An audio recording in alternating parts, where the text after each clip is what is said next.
বন্ধুরা, কেওয়ার্ক মার্কেটপ্লেসে একটি কেওয়ার্ক সার্ভিস বা গিগ তৈরি করতে গেলে যে সকল বিষয় সম্পর্কে আমাদের অবশ্যই ধারণা থাকতে হবে, আজকের ভিডিওতে আমরা সেই বিষয়গুলো নিয়ে আলোচনা করব।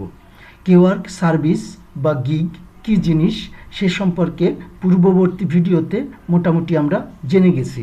আপনাকে যদি এই মার্কেটপ্লেসে কাজ করতে হয় তবে অবশ্যই আপনার প্রোফাইলের সাথে কেওয়ার্ক বা সার্ভিস যুক্ত করতে হবে। একটি সফল কেওয়ার্ক তৈরি করার মাধ্যমেই আমরা বায়ারের কাছ থেকে কাজ পেয়ে থাকি।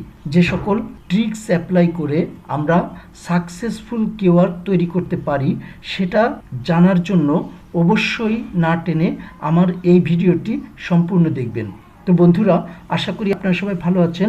আরএসএস ডিজিটাল কমিউনিকেশন থেকে আমি রিপন আজকের এই ভিডিওতে আপনাদের স্বাগতম জানাচ্ছি।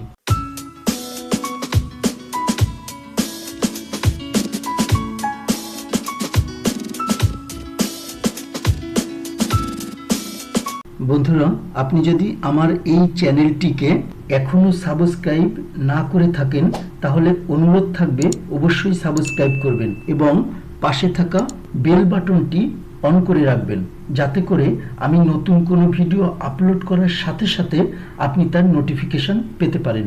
ভিডিওটি সম্পর্কে কোনো প্রশ্ন থাকলে ফেসবুক পেজ, গ্রুপ অথবা ওয়েবসাইটে লগ ইন করে জানিয়ে দেবেন। আমি আমার ইউটিউব চ্যানেলের হোম পেজে লগ ইন অবস্থায় আছি। এখানে দেখেন ফেসবুক পেজ, ওয়েবসাইট, ফেসবুক গ্রুপের বাটন আছে।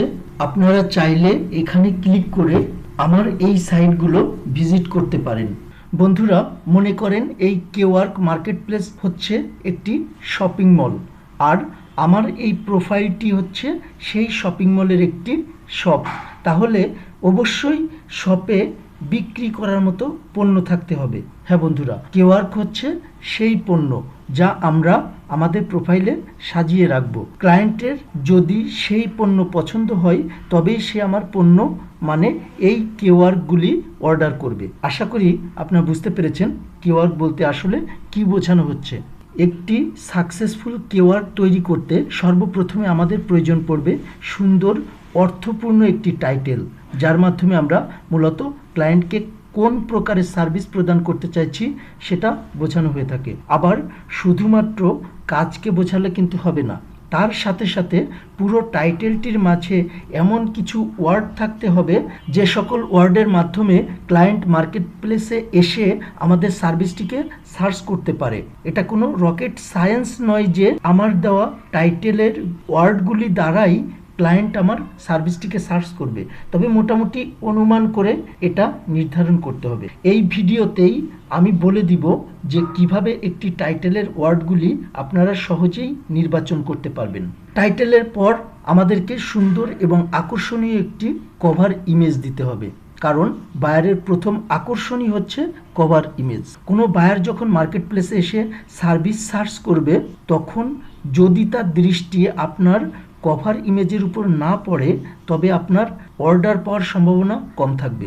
কভার ইমেজ দেখে যদি বায়ার পছন্দ করে তবে সে আপনার সার্ভিসের উপর ক্লিক করে অর্ডার ডিটেলস পড়বে এবং সব কিছু তার রিকোয়ারমেন্টের সাথে মিলে গেলে তবেই সে আপনাকে অর্ডার করবে। তাহলে বুঝতেই পারছেন কভার ইমেজের গুরুত্ব কতখানি। কভার ইমেজের পাশাপাশি আমাদেরকে কিছু পোর্টফোলিও ইমেজও অ্যাড করতে হবে, যাতে করে বায়ার আমার পোর্টফোলিও ইমেজ দেখে আমার কাজ সম্পর্কে আন্দাজ করতে পারে। কেওয়ার্ক তৈরি করার জন্য আমরা যে ইমেজ ব্যবহার করব তার ডাইমেনশন হতে হবে 2:3 এই রেশিওতে এবং সাইজ সর্বোচ্চ 10 MB হতে পারবে। ডাইমেনশন 2:3 বলতে আমরা যেটা বুঝে থাকি, যদি হাইট 500 পিক্সেল হয় তবে ওয়াইড হবে 750 পিক্সেল, যদি হাইট 600 পিক্সেল হয় তবে ওয়াইড হবে 900 পিক্সেল, আবার যদি হাইট 1000 পিক্সেল হয় তবে ওয়াইড হবে 1500 পিক্সেল। আশা করি আপনারা বুঝতে পেরেছেন। তো যে বিষয়গুলি আমি এতক্ষণে আপনাদেরকে বলছি, আমরা যদি একটি কেওয়ার্ক ওপেন করে দেখি তবে আমাদের কাছে বিষয়গুলি আরো পরিষ্কার হবে। তো আমি এখানে এক্সেল লিখে সার্চ করব, কারণ আমি এক্সেলের উপরে একটি কিওয়ার্ড তৈরি করতে চাই। এখানে দেখেন এক্সেল রিলেটেড অসংখ্য কিওয়ার্ড চলে এসেছে। আমরা যদি ডান পাশে একটু খেয়াল করি, তবে দেখেন এখানে কিওয়ার্ডগুলি ফিল্টার করে দেখতে পারবো। এখানে দুটি অপশন আছে, একটি হচ্ছে নিউয়েস্ট কিওয়ার্ডস, অন্যটি রিকমেন্ডেড কিওয়ার্ডস। এই মুহূর্তে আমরা রিকমেন্ডেড কিওয়ার্ডসে পেজে আসি। আমরা যদি শুধুমাত্র নিউয়েস্ট কিওয়ার্ডসগুলি দেখতে চাই, তাহলে এখানে ক্লিক করে সেটা দেখতে পারবো। নিউয়েস্ট কিওয়ার্ডসগুলি বলতে কি বোঝায়? নিউয়েস্ট হচ্ছে এই মাত্র বা নতুন যেসব কিওয়ার্ডগুলি এই মার্কেট প্লেসে আপলোড করা হয়েছে এই এক্সেল রিলেটেড, সেগুলি আমরা এখানে নিউয়েস্ট কিওয়ার্ডসে ক্লিক করে দেখতে পারবো। আবার এখানে আমরা ভিউ চেঞ্জ করতে পারবো। এখন আমরা গ্রিড ভিউতে আছি। আমরা যদি এখানে ভিউ চেঞ্জ করে লিস্ট ভিউতে যাই, এখানে ক্লিক করলে দেখেন এই যে লিস্ট ভিউ চলে এসেছে। তো আমি এখান থেকে যে কোনো একটি কিওয়ার্ড ওপেন করব। আমি এই কিওয়ার্ডটি ওপেন করছি। আমি এই কিওয়ার্ডটি ক্লিক করলাম এবং ওপেন করলাম। দেখেন এক্সেল রিলেটেড একটি কিওয়ার্ড কিন্তু আমাদের সামনে ওপেন হয়ে গেল। এটাই হচ্ছে কিওয়ার্ডের সেই টাইটেল, যে টাইটেল সম্পর্কে আমরা ইতিমধ্যে অনেক কিছু জেনে গেছি। টাইটেলটি সবসময় সার্ভিসের সাথে সামঞ্জস্যপূর্ণ হতে হবে, মানে আমার এই টাইটেলের মাধ্যমে যেন বোঝা যায় যে আমি কোন ধরনের সার্ভিস প্রদান করতে চাচ্ছি। কিছু আগে আমরা এক্সেল লিখে সার্চ করে কিওয়ার্ড ওপেন করেছি, সেরকম সার্চ রেজাল্টে পাওয়ার জন্য টাইটেলটিকে অবশ্যই আমাদের এসইও করতে হবে। এসইও মানে কি? এসইও মানে হচ্ছে সার্চ ইঞ্জিন অপটিমাইজেশন। টাইটেলকে আমরা খুব সহজেই এসইও করতে পারি। শুধুমাত্র টাইটেলটি লেখার সময় আমাদের খেয়াল রাখতে হবে যে টাইটেলের মাঝে যে সকল ওয়ার্ড থাকবে সেই একই ওয়ার্ড যেন আমার সার্ভিসটির ডেসক্রিপশন, কিওয়ার্ড এবং সার্ভিসগুলির ভিতরে অবশ্যই থাকে। তাহলে অটোমেটিক্যালি আমার টাইটেলটি এসইও হয়ে যাবে। আমরা যখন একটি কিওয়ার্ড তৈরি করব, তখন এই বিষয়গুলি সম্পর্কে আরও বেশি পরিষ্কার ধারণা আমরা নিতে পারবো। তো একইভাবে সার্চ রেজাল্টে আমাদের কিওয়ার্ডটি প্রথম দিকে পাওয়ার জন্য কভার ইমেজ এবং পোর্টফোলিও ইমেজগুলিকেও আমাদের এসইও করতে হবে। ইমেজকে কিভাবে এসইও করতে হয় সে বিষয়টিও আমরা দেখব।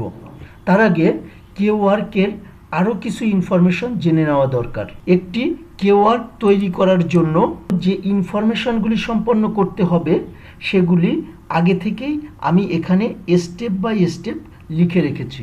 প্রথমেই এটা হচ্ছে টাইটেল, এটা সম্পর্কে অলরেডি আমরা অনেক কিছু জেনে গেছি। তারপর কিওয়ার্ড, একজন বায়ার মার্কেট প্লেসে এসে যে সকল নাম ব্যবহার করে আমার এই টাইপের কিওয়ার্ড সার্চ করতে পারে তার একটি লিস্ট এখানে তৈরি করে রেখেছি। যেমন Excel, Microsoft Excel, Excel formula. যেমন কিছু আগে আমি এক্সেল লিখে এখানে কিওয়ার্ড সার্চ করেছিলাম, তো এগুলিকে কিওয়ার্ড বলা হয়। গুগল কিওয়ার্ড প্ল্যানার ওয়েবসাইটে গিয়ে এই কিওয়ার্ডগুলি আপনারা সহজেই পেতে পারেন এবং আপনার নির্দিষ্ট সার্ভিসের জন্য আপনি কি ধরনের কিওয়ার্ড দিবেন সেটা সম্পর্কে আপনি ধারণা নিতে পারবেন।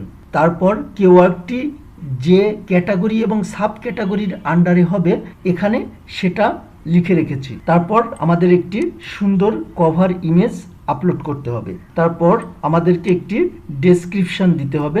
আমি সেই ডেসক্রিপশনটিও এখানে লিখে ফেলেছি, যেটা দেখেন এই জায়গায় সুন্দর একটি কিওয়ার্ডের ডেসক্রিপশন দেওয়া আছে। ঠিক একইভাবে আমি কিওয়ার্ড তৈরি করার জন্য এখানে ডেসক্রিপশন লিখে ফেলেছি। তারপর হচ্ছে অর্ডার রিকোয়ারমেন্টস, মানে অর্ডারটি স্টার্ট করার জন্য বায়ারের কাছ থেকে আমাদের যে সকল রিকোয়ারমেন্টস আছে তার একটা লিস্ট আপনাকে লিখে দিতে হবে। যেমন এখানে দেখেন এই যে আমি যদি একটু স্ক্রল ডাউন করে নিচের দিকে আসি, to get started the seller needs, মানে স্টার্ট করার জন্য আমার ক্লায়েন্টের কাছ থেকে যা প্রয়োজন পড়বে সেটাই। এরপর প্রাইসেস এন্ড সার্ভিসেস, তার মানে আমার সার্ভিসের প্রাইস গুলো আমাদের এখানে সেট করে দিতে হবে। সর্বশেষে আমরা কিছু পোর্টফোলিও ইমেজ আপলোড করব। তো একটি কিওয়ার্ড তৈরি করতে গেলে আমাদের এই ধাপগুলি সম্পন্ন করতে হবে। সামনের ভিডিওতে আমরা সরাসরি একটি কিওয়ার্ড তৈরি করব, যেখানে কিওয়ার্ড কিভাবে তৈরি করতে হবে সে বিষয়ে আমরা আরো ক্লিয়ার ধারণা পাবো। এবার ইমেজকে কিভাবে এসইও করতে হয় সেটা দেখব। তার জন্য আমি এখানে গেলাম। এই ইমেজটিকে আমরা এসইও করব। ইমেজটির উপর রাইট ক্লিক করে আমরা প্রপার্টিজে যাব। এখানে আমরা আমাদের টাইটেলটি ইনপুট করব। আমি এখান থেকে টাইটেলটি কপি করলাম এবং এখানে এসে ইনপুট করে দিলাম। এরপর ডিটেইলসে যাব। এখানেও টাইটেল হিসাবে আমরা আমাদের টাইটেলটি ইনপুট করে দেব। সাবজেক্টেও আমরা টাইটেলটি ইনপুট করব। রেটিংস, এখানে অবশ্যই আমরা 5 স্টার রেটিংস রাখবো। ট্যাক্স হিসাবে আমি যে কিওয়ার্ডগুলি লিখে রেখেছি সেগুলি এখানে ইনপুট করে দেব। তো আমি আমার কিওয়ার্ডগুলি কপি করলাম এবং এখানে এসে পেস্ট করে দিলাম। এরপর অথর্স, এখানে আমি আমার প্রোফাইলের ইউজার নেমটি ইনপুট করব। তার জন্য আমি প্রোফাইলে গেলাম। এই যে এখান থেকে ইউজার নেমটি কপি করলাম এবং এখানে এসে পেস্ট করে দিলাম। তারপর দেখেন কপিরাইট, এখানে আমরা আমাদের প্রোফাইলের ইউআরএলটি ইনপুট করে দিব। তো আমি আমার প্রোফাইলে যাব, এখান থেকে প্রোফাইলে আসলাম এবং আমাদের যে প্রোফাইলের ইউআরএলটি আছে এখান থেকে কপি করে নিয়ে এখানে পেস্ট করে দিলাম। এর সাথে সাথে আমাদের ইমেজটি এসইও করার কাজটি কিন্তু শেষ হয়ে গেল। তো আমি এখান থেকে ওকেতে ক্লিক করলাম। তো বন্ধুরা, এই ছিল মোটামুটি আজকের আলোচনার বিষয়বস্তু। আশা করি আপনারা সম্পূর্ণ ভিডিওটি মনোযোগ সহকারে দেখেছেন এবং কিভাবে একটি কিওয়ার্ড তৈরি করতে হয় সেটা বুঝতে পেরেছেন। তো বন্ধুরা, আজকের ভিডিওটি এখানেই শেষ করব। সামনের ভিডিওতে আমরা সরাসরি একটি কিওয়ার্ড তৈরি করা দেখব। সে পর্যন্ত আপনারা সবাই ভালো থাকবেন। ধন্যবাদ সবাইকে।